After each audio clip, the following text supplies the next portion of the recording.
Here I have OUKITEL WP23, and today I'm going to show you how to set this device up. Firstly, you should select language. I'll just stay with English.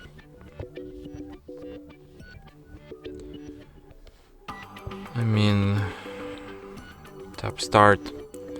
Then you can insert SIM card, but if you don't have it on, you can just skip this step for now and do this later.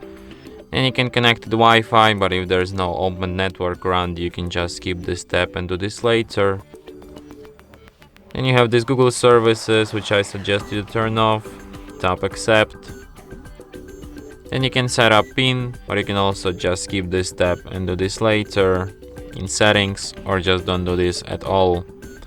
And you should select navigation method. You can use 3 buttons or gestures. I suggest you to use gestures. And device is all set up. And that's it. Thanks for watching. If you find this tutorial useful, don't forget to hit that like button and subscribe to our channel.